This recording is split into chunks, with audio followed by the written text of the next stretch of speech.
You know, with me experiencing being a transformation coach, I've discovered that people really want to be better. And a lot of times people are not shown the way, but they're thrown into the way. Don't push me away, don't throw me away. I've got some things I need to say.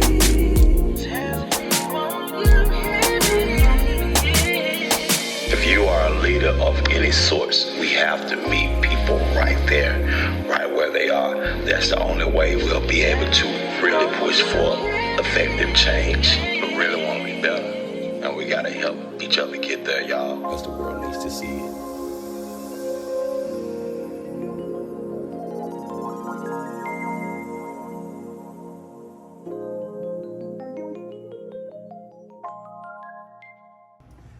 What's up, family? Welcome to another episode of Ray Bridging Humans. It's the place where the people get to hear you and the world get to see it. What's up, y'all? Glad y'all good. What's up, bro? You good? What's going on, man? Straight, man. I got my guy here today. This is my brother, confidant, friend, man, all those things, man. We be together every single day, all day, cutting hair, chopping. This my little brother, Charles, man. I just want you to just speak to the crowd, speak to everybody, let them know who you are, man. Hey, what's going on, y'all, man? I'm Charles Taylor, call me Clips. It's my barber name, so I like to go by. Pretty much, hey, what he said, we be chopping every day, all day, so, except for, of course, Sunday and Monday, we off. But, other than that, it's like pretty much what we doing, man, so. It's so funny because we're around each other so much, man, and I forget, it's me and him a lot, we be all day chopping together, but I forget how old you are, man. You know, we talk about a lot of things, man, but I'm probably about, I got what, 12? What about? Let me see, you about, 11, 12 years? now? I just turned 42. Yeah, 11 years. 11 years on him, man, but he is incredibly wise, man. He is, man. I learned so much from this man. He pushed me when he don't know it. He really give me a different perspective about life. I know one thing, before we even get started with the interview, bro, he has dealt a lot in conspiracy theories, and I wasn't at first, and so that was like challenges with us for a minute, because I'd be like, bro, what the fuck are you talking about, bro? Now he's starting to see what it is. I'm just like, okay, yeah, you open your eyes. Yeah, but I really appreciate when he came to the shop a couple years ago. A friend of mine, Therese Wilson, man, he referred him, man. I promise you, we've been on since, man. I'm so thankful for our brotherhood and our bond, man. Yeah, man. So we're gonna get this thing started, man. So I started a series called Lived Experience, man, and I getting a collective of different people together to talk about their lived experience. I think that a lot of times when we think about lived experiences, we only think about it from the loudest ones we see on social media, the loudest ones we see making the most noise about things. And so a lot of times when you think about different sets in the community or different lifestyles in the community or different bridges in the community, the only ones we kind of get the information from is the loudest one, the ones that's willing to be the loudest about everything. But that's just not the case. It's other opinions, other thoughts, other processes in life. So with this series, I want to be so intentional about bringing people on that I know have a different perspective about life. And I brought my little brother on today specifically just to have a conversation with him. I want y'all to hear his lived experience, and not just his lived experience, but I think he represents his age group really well, and to see where their mind is, where a lot of things are concerned, man. So we're gonna jump in, bro. We're gonna jump in, man. This man grew his hair out, man. He didn't grow his hair out. Everybody asks me this is a kid in my head. No, it's not a kid. This is my hair. This is my real hair. Y'all, he put a soft curl with a wave. I caught him one day walking. I think, what did you put in your hair? Hey, it's okay, man. He got his unit upstairs waiting. His unit is coming next. Oh my God, you crazy, bro. Yeah, but how you doing, man? How you doing today, man? What's going on? I am doing absolutely well today, man. Can't complain. Just trying to make some moves. Just getting a lot of things, I guess, pretty much in order, just going into the next stage of my life, especially the next decade of my life, because about to be 30 coming up. So I just take that into big consideration because I feel like I had a good time in my 20s, and now I just feel like I want to get more focused and tapped into what my craft and what I'm doing, and just kind of do more with it. Because right now I'm just kind of getting a little bored. I'm like, okay, just doing this cutting hair every day. What else could I do to bring in money besides just like cutting hair, sitting behind a chair? Like, what else with barbering can I do to pull in another revenue? So it's just like things like that. It's just just day-to-day basis, man, just always just like having that kind of stuff in the back of my mind, just thinking about it like what's next for me. So. And he is definitely a critical thinker. He is a very critical thinker. And it be days when I see the man, I'm like, okay, what this man got on his mind? This man over there thinking. I know he thinking something crazy. I'm like, bro, what you thinking about, bro? He just be like, I'm good, bro. Hey, he'll walk real fast outside and come back. I'm like, yeah, bro, yeah. You got this thing, I just feel like, if anything really seriously bothers me sometimes, I just feel like if I speak on it, then I dwell on it. And if I don't speak on it, I just feel like, it was never an issue. And, I feel like things are only a problem if you state that it's a problem. So by the time it just always like, if I do got like something heavy on my mind, I know how to, open up my mouth and talk with for the most part. Yeah. I just feel like, man, we are living in, I don't know what kind of shit show world we live in, but we are living in some end of the world type deals, man. So a lot of times I just feel like, my problems are minuscule to a lot of things that are really going on around me. And just kind of be like, okay, I'm doing well for myself. I know I'm doing good, and I know that I'm going to make, the best decisions that I can and do the best with them. So, it's just kind of, just pushing, just continue to push forward every day. That's what's up, man. And I think you do well at it, man. I think, we all are our biggest critics. All of us are our biggest critics. And so it's so important to have people that can remind you, hey, bro, like, you're doing all right. You're doing good, man. Like, where you are, your age, what you have going on, man, you are, man. And speaking of that, man, as we get going, man, I just want to kind of jump in and ask you, because this series is called Lived Experience. And so I'm asking everybody the same first question, and I want to hear it because I think it's important to see different perspectives. Some of the responses are the same, but some of them are not. And so just to kind of hear it from your view, with the totality of your lived experience, I know you felt all of these things, but do you feel most celebrated? Do you feel most accepted, or do you feel most tolerated, and why? So, in an instance, of course, I would say like it. So at the beginning, I would say like at the beginning stages of my life, man, it was more of I felt tolerated. At this point now in my life, I feel accepted, and the reason why I feel accepted is because through all the relationships that I have gained and built outside of just my household, like my family structure and stuff like that, like just family period. All the relationships that I have built, man, and like how far I've gotten with just those relationships and just with myself, that's why I can say I just feel accepted for sure. Because coming into the world from school, like I didn't know what was in the world next for me, like after college, man. So I know it was just like kind of a scary thing to be out there on my own. Because like before I graduated, after I graduated, I had got my own place or whatnot. I know you remember that. Yes. Greenwood, got my own place there, and it just was it was emotional for me, to be honest. Like, it was really emotional for me because it was like, damn, I'm out here by myself, I'm on my own, and so now I'm having to get out and connect and meet other people. And I just feel like those relationships have done me very well, man. I just be thankful for the relationships that I've built and the bonds that I've built with people over the years, man. Especially like yourself, like I'm like appreciative for that. Very thankful, man. So most things I say I feel accepted for sure.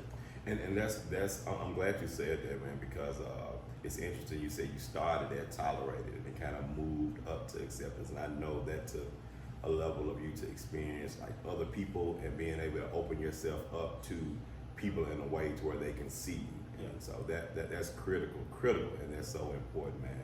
But tell us a little bit about your family, man. Tell us a little bit about your family dynamic and how it's set up, man. So my family dynamic, I grew up in a single parent household. Two older brothers. I'm the youngest, so it's 3 of us total. So it was kind of a thing where, you know, of course, you got the church structure family. You know, we went to church, and I also had the thing where it's like, all right, light skinned people was in style back then, so dark skin was kind of like, you know, I felt like I was kind of like left out a little bit, man. So I kind of like struggled with a little bit of things, like man, my older brother. You know, hey, I love my older brother, so I ain't speaking nothing bad, but Absolutely, man. hey, Absolutely. man, there was a time when I was younger, dude told me, hey, we found you in the trash can, you know, you adopted. You know, I seriously Wow. believed that because I didn't, you know, I didn't find myself to look like them, you know, especially like skin color, and of course, you know, me growing up, just seeing my mom and dad argue at the time, they was going through a divorce, and this shit was over me, like, you know, they wanted to get a DNA test and all that type of deal, you know, stuff Wow. like that. So it was just, Wow. it was a lot. I would just say like growing up, but I still had a great childhood to say like, you know, nothing was like just horrible, but it was just growing up in that aspect where you're the darkest, and you know everybody just always constantly asking, hey, you and your brother related? Y'all got the same mom and dad or something like this? Like, you know, I hated those questions, bro. Like, Wow. I hated that stuff because it's like, hey, I don't find us to look alike.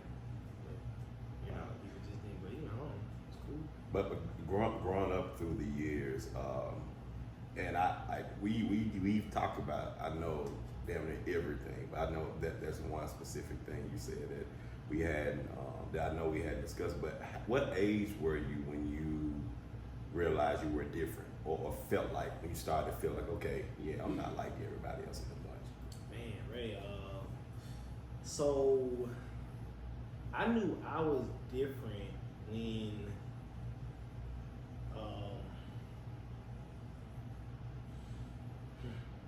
I knew I was different when I first told my parents like I don't want to be in this religion anymore, you know, and just Wow. that alone, they just started saying, oh, well, you know, it's always been like that, you know, maybe he's believing in the devil, or maybe he's doing this shit. Well, none of that.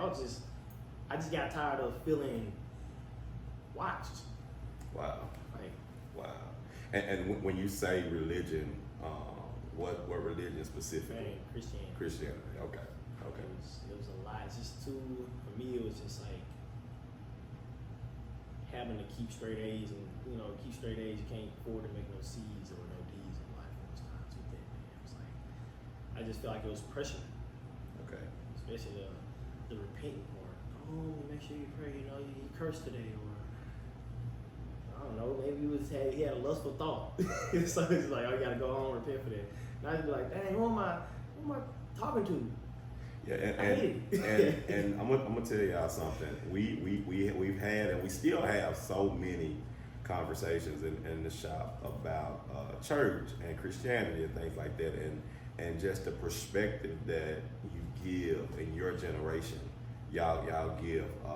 I tell people all the time, like, y'all are like bullshit detectives, and so y'all can smell when it ain't right. And so where we talk about this, where my generation and on, we're more apt to go along to get along, Yes, and we're sir. more apt just to not say anything. And I think that the more y'all grow older and we're around y'all, we understand, hey, I ain't gotta take this. I ain't gotta take it. You know what I'm saying? I don't have to take it, you know. And it was legit questions that we had in the faith, or we have in the faith, for those of you and for those of us who still practice Christianity.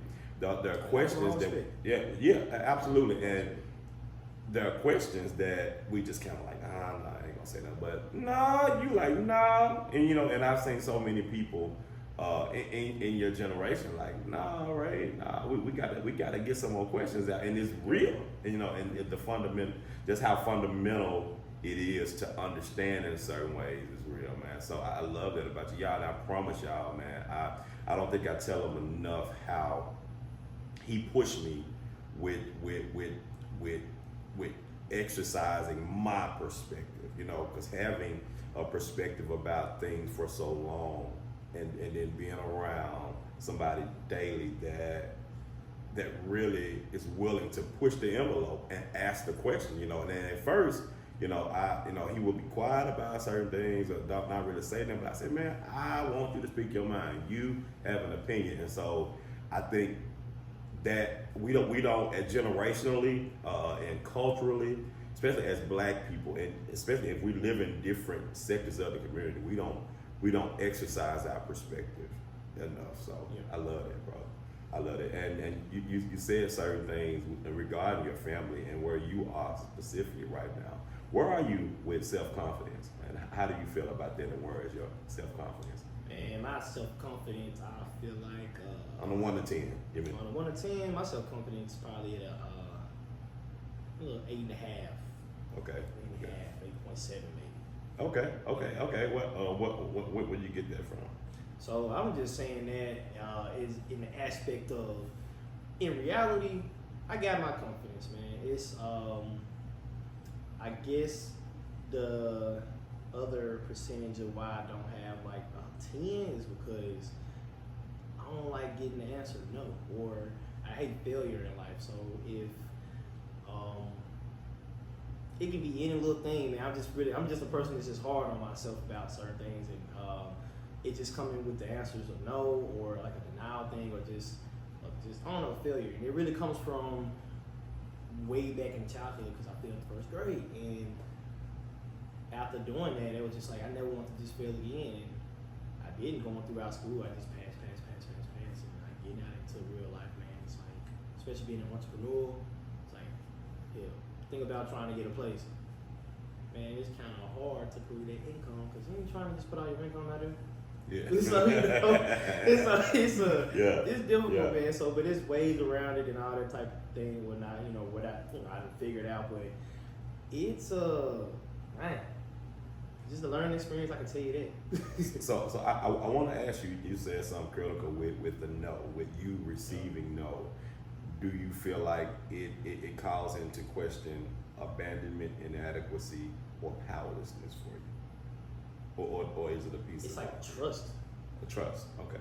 Like, I feel like, hey, you don't trust me enough. Gotcha. I'm not good enough.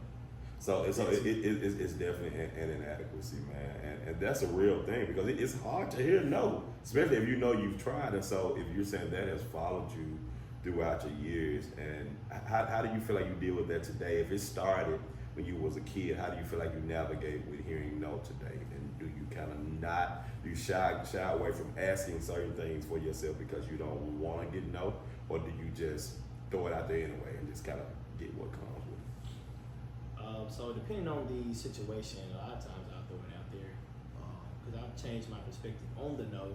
It's just that sometimes I still just take it all. I don't know. I just still be on myself, like, be hard on myself about it, because it's like, shit, could I have done better, or could I have done what else could I have done, or could I have asked another way? Wow. Sometimes I have a way with words, and I feel like maybe I didn't say it right, or maybe I didn't put it in the correct terms to where maybe they feel like it was more genuine. I'm not sure, Gotcha. I got you, man. That's good, and I'm glad you hit that, because I know a lot of people kind of question themselves with that, and so like wording is big. And I remember what's the name of that book you read about a year ago, where you were really into the words. What's the name? Word magic. Word, yeah.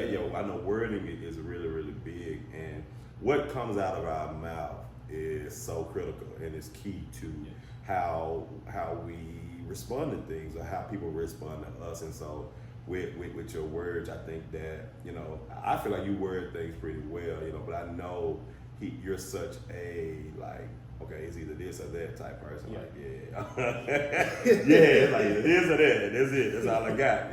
And I respect that. I definitely respect that, man. And you are leaving your 20s. I remind you of that often. Shout out to the 20s. You are leaving your 20s, going into your 30s, bro. And so I kind of want to shift the conversation a little bit, man. Yeah. This is lived experience to hear and understand humans and where we are, man. So I want to get your perspective. I want them to hear your perspective on love and marriage, man. Shout out to little sis, my girl. What's up? How you doing? Yeah, but bruh, tell us your perspective. Give us your perspective on love and marriage, man. Ooh, my perspective. Well, I didn't have the best one growing up, I can tell you that much. Boy, my perspective on love and marriage, man, I like to do it my own way. I'm not about a book. I feel like marriage that's a really big commitment, and I honestly feel like if you wanted to start making business plans together as far as building something like a business or maybe financial stuff, and you maybe want to be on somebody else's insurance, yeah, go ahead and do marriage. But I feel like it's not as necessary to just say that I'm proving my love to someone by giving them a ring and saying, hey, I turn my life over to it. But it's not saying I don't want marriage. It's just saying that I'm not just feeling like it's a must-have in my life. Gotcha. And I'm definitely only giving it a one shot. You know what I'm saying? Like I don't. One shot. That's it. I'm not trying to go through the divorce thing, get married again. None of that stuff, man. Like I just kind of like to keep it simple. I like to have peace in my life, man. So if can't have that peace, man, I just feel like relationship is just not where I would have to. I would just have to not have those. Man, it's so funny and interesting when we get older people to come in the shop and they get to asking questions like, "Y'all, you married? You got kids?" You know, and like even one of Polly clients, she asked me last week.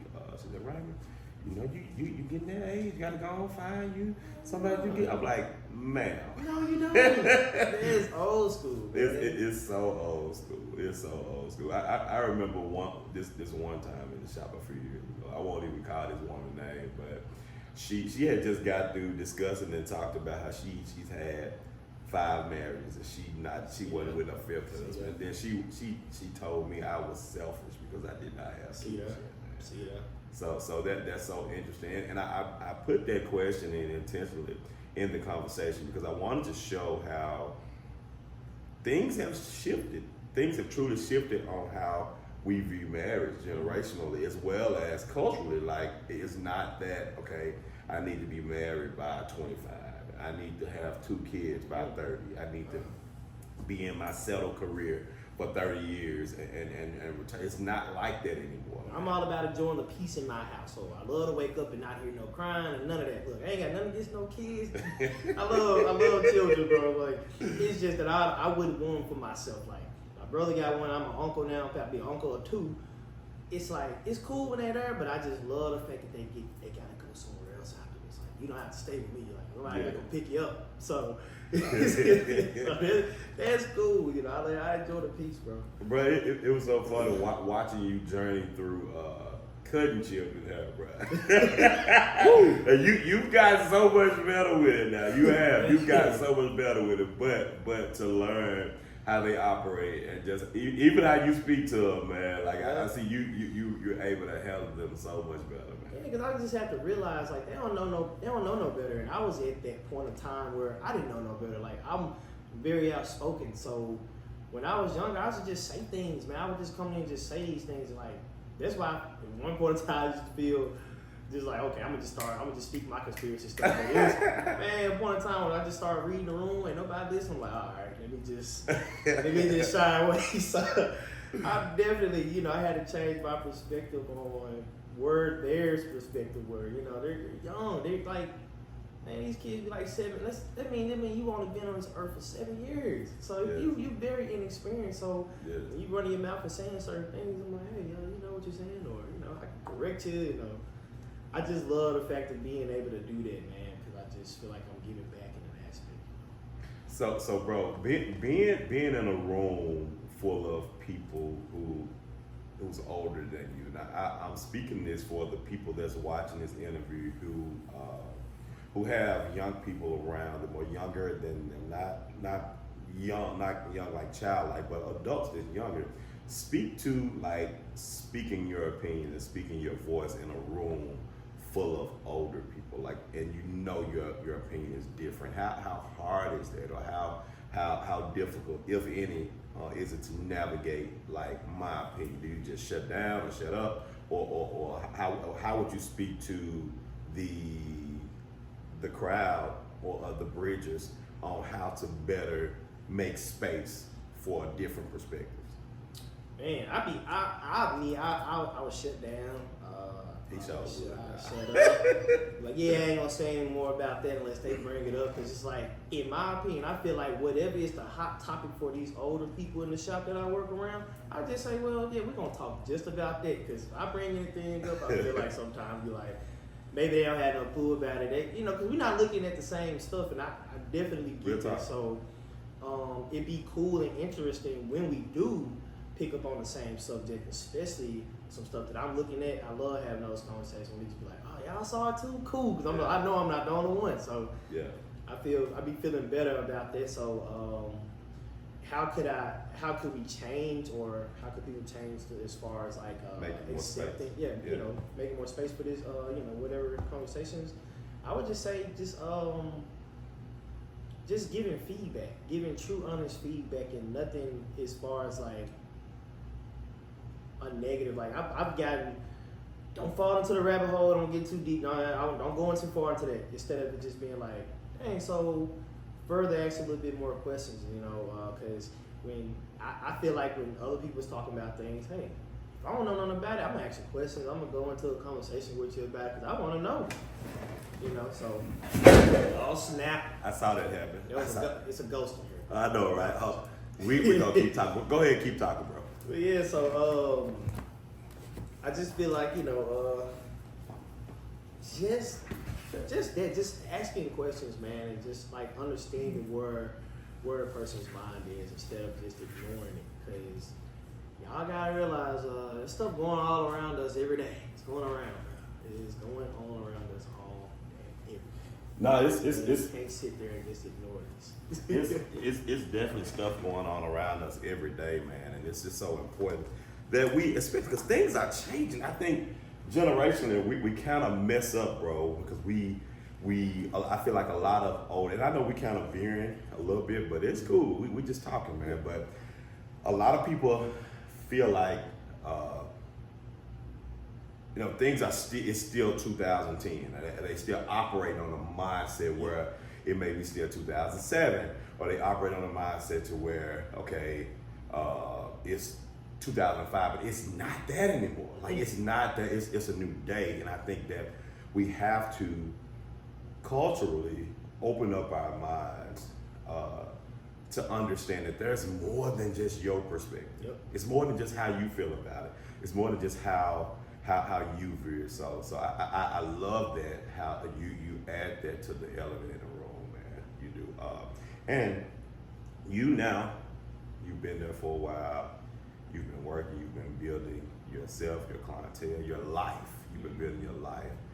And being a young man, head of household, taking care of household, taking care of your entrepreneur. And because y'all just don't even know, like, being an entrepreneur, like, if you got a 9 to 5 and you get vacation time, you get PTO time, you can go put in for your vacation, and I got the whole week off, and Right.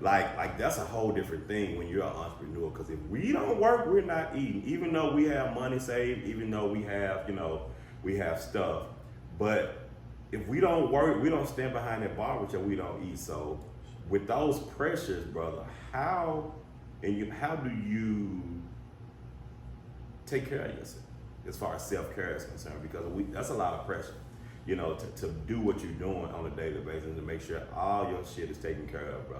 How do you look at self-care, and what do you look at as self-care for you? Man, I know a self-care thing that I do every day. It's like, I know I get up and tell myself I love myself every day. Tell myself that I'm gonna learn more today. I'm gonna do better today. And another thing is just like working out and eating right. Because standing up behind a chair for long hours, man, it really takes a toll on your body. I never thought about that, Because I know first coming into the barbering industry, I'm just like, man, I'm gonna be cutting here 24/7. Like I'm cutting on Sundays, on Mondays. Yeah. I'm in here. Man, look, first few weeks up in there standing up for those like that long amount of time. Yeah. I had to go ahead and switch it up. So just those things, and of course, just making sure I I, keep up with my relationships that I've built in life and stuff like that. Just keeping up with those and being mindful of just pretty much like the things that are around me and like people that are in my space. And so just keeping up with those things. What's another thing I do to take care of myself? I like taking myself out of town. I mean, Yeah. I know when I go out of town, I like to stay out of town for a week. 'Cause it's just He gonna stay. He gonna stay. Yeah, because I don't go Yeah. out of town very often, but Mhm. I do take at least like 1 or 2 trips every year. I have to get myself from behind the barber chair because I feel like that's something very essential for my mind. Yes. Because look, we barbers, Yes. boy, we do not just love eat shit, whatever, barbering every day. Like we don't. It's something we work with. We work by the hours that we provide. On the system, and that's it. Other than that, when we off, because we got to have time off. And I Yes. would just say, like, for everybody, for anybody out there, man, take your time off and just take time to yourself because it's very essential. It's very, very needed, especially for the mind, man. And I'm gonna throw this in too, man. And I'm just thinking about something you just said, Charles. I think that people don't realize how work for us, like, because we depend on clients to Sure. pay us to live, and so working, cutting somebody hair week after week after week, you develop a bond with them, regardless of what the hell they got going on. You're talking to somebody on a weekly basis, and they're talking to you about their life, and that they're starting to trust you, and you're starting to like really get cool with them. And so a bond is developing. So a friendship, if you will, may develop, or a great associateship will develop. And so it's like, if we fall out, it's like, dang, you finna stop coming to me. So I got it. You know what I'm saying? So that's an extra element as an entrepreneur that we have to deal with. You go to work, you ain't trying to make friends with your boss, or if you cool with your boss, you cool. But if you want to walk with, you can walk with. But we straight up, like our name is our brand. Our name, our reputation is our brand. And so with that being said, bro, what have you learned about entrepreneurship at 29 years old that you didn't know at 25? With that in itself, Man, all I know, one thing I learned is it take one time. Mess up one time, and they ain't coming back. Most times, I feel like but all jokes aside, but I know the things I have learned is just keeping healthy relationships. Yes. With your clients, man. Giving them what they're asking for. Always checking in with them. Just giving them the client consultations. I know I'm saying that about a book, but just ask them all specifics, like what do they want as far as their hair and stuff like that. And always be more available than you are not available. So like even making time outside of the schedule to cut a client. If he has to come in on an off day, like just making those type of things, I feel like they make big differences because they know they can depend on you and they can trust you pretty much like if they really need you. So that in the aspect, I just say just always having and keeping a healthy relationship with your clients is just something I really have learned over time. Because I know he's seen when I first got there. I had an incident when I first got there with a frat brother of mine. I tell you, it was oh my God, it was just something else, bro. But I kept my cool because you did. I'm just a person. I feel like I have shit to lose. Absolutely. I live my life like I got shit to lose. I don't live my life like I ain't gotta care no. I care. So Yeah, absolutely. that's why I'm like, hey, I'm not even finna let this even affect me, and especially like just where I'm at. I'm in a whole new atmosphere, new crowd, and I didn't want people really had that image of me like just getting into no fights and like that. Like, man, look, I ain't with it. I'm good. And that's so funny. We won't break the price of the real thing at all, but in that, because we work together, like we work in one room, y'all. We work in one room together all day, and so it's so much we all learn about each other that we don't even have to say. We just learn different lives of people, and so even when that happened, like I think that was one of the toughest moments for you, and I think your character spoke so well in that moment because now you could clearly tell like this was somebody that he was close to. You know what I'm saying? He's your frat brother. You were close, and so it was just a moment, bro. And so, but I think you held that down so well. I think your character spoke a lot about you in that moment, man. Appreciate a whole that. lot about you. Yeah, man. Appreciate that, man, a lot. Yeah, for real, man. And that was big, but we wasn't gonna let it go down though. We wasn't we wasn't gonna let that go down. Couldn't go too far. I was like, all right. Like, okay, man, all right, man, you got it out, man. Chill out, man. I got my limitations, but you know, it's all good. but nah, yeah, I just this journey, man, watching you grow and watching your lived experience come into fruition, man. I love to see it, bro, and I don't tell you enough how proud of you I am. Like Bruno Mars right now. You look like Bruno with the headphones on and But I don't tell you enough how proud of you I am, man. And just to hear you speak, I promise you, like I learned so much from hearing you and exercising my perspective. Like I go to the gym and lift weights, exercising my thought process. Oh, yeah. Like give me. We're gonna do this right now. We're gonna do it right now. Give me like one huge conspiracy theory you feel right now. Man, Trump was never shot in the ear. It was God dog. That boy grabbed the ear and was like, oh snap, I ain't got no blood on my hand. You got it, but still ain't had no blood on your hand. You can't tell you got graves. You ain't touched your ear one time. I'm down on the ground like this. What the hell they happened? Man, oh my God, bro. You see what I'm saying? You see what I'm saying, man? Listen, hey, I feel you. Man. I feel you. Look, they could have had anybody like, hey, Raymond. Hey, just gonna set the ladder up on the side of the bed. Man, put the rifle up there for him. Hey kid, you're gonna be a hero. Just remember, take him out. You're gonna die a hero. Oh my God, bro. Oh my God. Y'all see what I'm talking about? You see what I'm talking about? But watch too many movies, man. Too many shows. but for real, to kind of round it out, man, because you are a bridger. He is a bridger. Charles have been somebody who I know is willing to look at individuals for who they are. And I know you have been burned, bro. I know you've trusted people and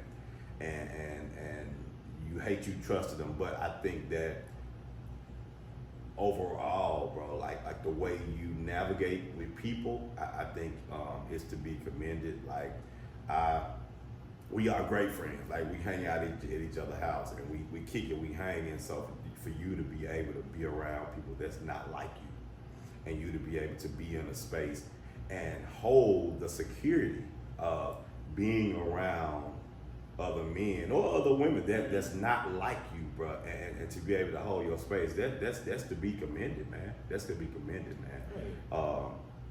And I appreciate. So with that being said, if there was one thing you could do to bridge humans better, if there's one thing that you could change about the world that could bridge humans better, what would that be? Man, I take away all y'all damn skin colors. Take them away. Everybody got one skin color on it. That's how we gonna do this. Oh my God. I am tired, tired of the I'm talking about just for blacks, bro. We got so many different groups. Yes, we do. It's just starting to get confusing at this point, or just I'm starting to get lost because I just like, damn, bro, like we all just got issues rising every damn day, and I don't, that's why I say I don't know what's next in this world, man. I don't know what's next, what's gonna be on the next episode of America. I'm not sure. Wow. I would just say like I know that for sure, and I want to just say another thing, bro. I know for sure I would change this music out here, what the delivery is, because what's being promoted to the specific people like myself and yourself and I. Yeah. I just feel like there ain't no message getting across, man. If this is something that we waking up listening to every day, listening to in the 5 o'clock traffic, listening to before we go to bed, I just don't see how we can constantly wrap our minds around just constantly saying those same lyrics over and over and over, and it's like, dang man, are you learning anything from that? Right. You know, I just don't feel like a lot of times that the people aren't getting what they necessarily need from this music generation at this point, man. Just kind of like the algorithm. Yes, I hate the yes, algorithm thing, yes. man. It's whatever's hot for a little second and they jump right on the next thing. And I just feel like it's just non-educational, man. It's like what they promote. I'm just tired of the ass shaking. All the goddamn niggas, whatever y'all doing, shooting the nigga down. But Yeah. I'm tired of Yeah. hearing it, bro. I get so tired of hearing it, man. Like, I would just say I went to a PJ Morton concert yesterday, bro, and leaving that concert, the vibe and the energy I had leaving that building, it felt amazing versus hearing somebody talking about they finna shoot up somebody or just seeing a lot of ass, seeing talk porn. Like, it just felt a lot better leaving that joker than leaving some other ratchet stuff. I can tell you that. Bro, I didn't know you was at the concert. Damn, you went? Yeah, I was in that joint. It was a birthday gift for me. I was in that Me jump. and Kobe, we was in that joint. That's what's up, bro. Yeah, That was a good concert. Great bro. concert, bro. I love the first guy, Kenyon, yes, bro. Yes, Bump Kenyon in is there. fire, bro. Ew. Kenyon fire. Love him, bro. So I definitely finna be getting on his music. So yeah, he's fun. I've been on him for like the past month or two. Like I would loosely hear his stuff, man. But yesterday, I wish he would have had a band behind him too, man. Boy, because same. He was fire, bro. He was fire. Bro blew me away with the Babyface Whoop Pill remake, bro. I was Bro, like, that's my favorite song on the album, I bro. said, dang, Yes, bro. yes. I said, all right, bro. Yeah. You got me. I'm a fan. yes, brother. That's my favorite song on the album. Then of course PJ Morton. We saw PJ a couple years ago. Yep. We went to what's that park over on Beale Street, bro? I always forget the name of that part. Bro. Yeah. PJ Cole. Then you left with a different energy, man. Yeah, it's fulfilling. Yeah. Versus it just leaving there, you feel like you gotta go turn up some more and do the most dumb shit just because you're just seeing somebody else. I don't know, bro. I don't know. Real time, and you left there having a good time. We had a good time. Nobody want to fight. Then nobody want to. Everybody just was chill. Everybody was cool, and it was everybody in there, man. So, but yeah, that concert, I did not know y'all was Yeah, in we the was concert. in there, man. Yeah, it was fire, and I didn't know. I knew PJ was coming, but I didn't know Kenyon was gonna be on there with him, man. So That dude tore it up, man. I was like, all right. yeah, I shared it on my story. He liked it too. He liked it. I shared it on my story. Okay. yesterday. Yeah, That's what's up. Yeah, man. But yeah, man. It's bro say he'll take away the skin colors. Take him away. Skin colors. Yeah. And we don't need it. We worried about this goddamn black, white, Negro, whatever else. So I'm tired. and bro, I think we forget about simple humanity. We forget about humanity. And y'all, and I know this will probably never happen, so don't shoot me for saying this, but what if we could live in a world without labels? I'm talking about without having labels to say this is the group you gotta go in, this is the group you gotta go in, and honestly, the problem is not necessarily the labels, it's how you treat the people who sit in the labels. And so that brings the problem, right? And so it's like we're not together, we're not on one accord, and that's when problems come in, that's when shit start happening, man. So yeah, man, bro. But dude, this has been a great interview, y'all.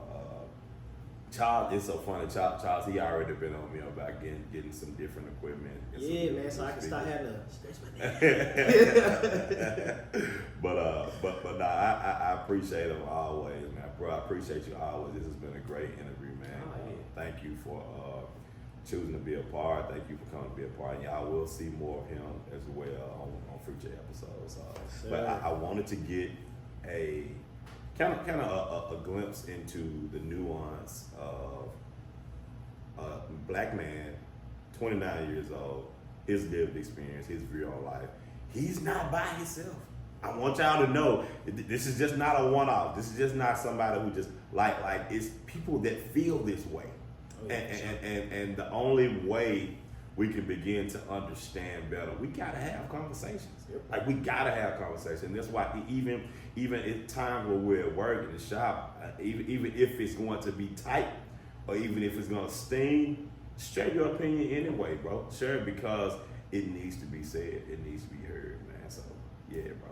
But I appreciate you so much, bro. I love you. Thank you for coming Man, on. love you too, man. Yeah. And shout your social media out, man, so people can follow you, man. So follow me on my Instagram at clips_pro, but that's spelled KLPS I was gonna tell you to spell it. _pro, PRO, KLPS_PRO, Clips Pro. Follow me on there. Hey, check out my content. Like, follow, share this stuff, man, so I can get out there to a lot more people. Yes. Appreciate you, y'all. This has been another episode of Ray, Bridge, and Humans, the place where the people get to hear you and the world get to see it. Love your family. Peace. We out. We out.